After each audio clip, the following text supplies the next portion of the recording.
Let's finish up this section of the course by exploring Kubernetes Object Management. It's important to know that all Kubernetes objects are identified by a unique name and a unique identifier. Recall the earlier example where you wanted the 3 Nginx web servers to run all the time. The simplest way to achieve this is by declaring 3 pod objects and specifying their state.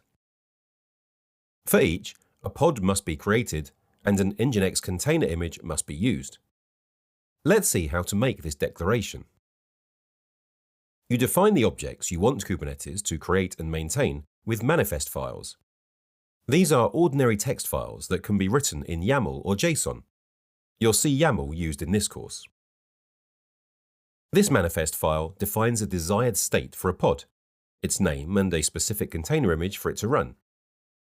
Required fields include API version, which states the Kubernetes API version used to create the object, kind, which states the object you want, in this case a pod, and metadata, which identifies the object name, unique ID, and an optional namespace. If several objects are related, it's a best practice to define them all in the same YAML file.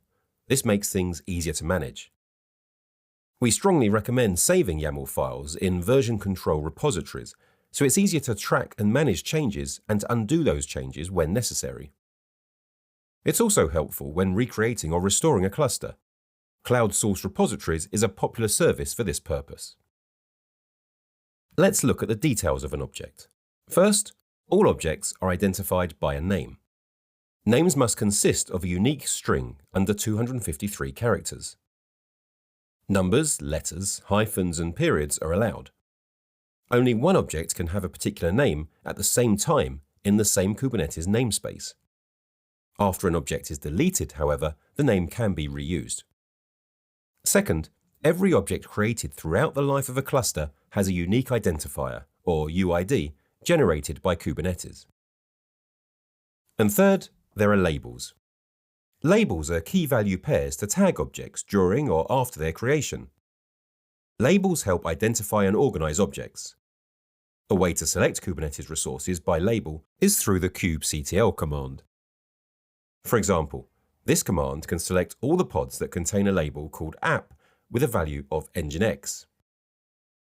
Label selectors can be used to ask for all the resources that have a certain value for a label, all those that don't have a certain value, or even all those with a value in a set you supply.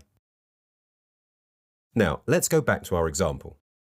One way to create 3 Nginx web servers is by declaring 3 pod objects, each with its own section of YAML. In Kubernetes, a workload is spread evenly across available nodes by default. So how do you tell Kubernetes to maintain the desired state of 3 Nginx containers? To maintain an application's high availability, you need a better way to manage it in Kubernetes than specifying individual pods. One option is to declare a controller object.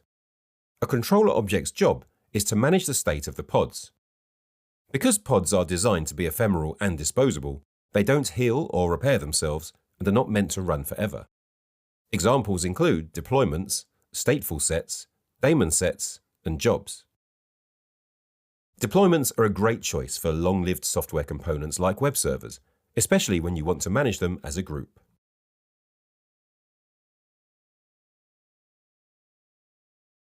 In our example, the practical effect of the deployment controller is to monitor and maintain the 3 Nginx pods. When the kube scheduler schedules pods for a deployment, it notifies the kube API server. The deployment controller creates a child object, a replica set, to launch the desired pods. If one of these pods fails, the replica set controller will recognize the difference between the current state and the desired state and will try to fix it by launching a new pod.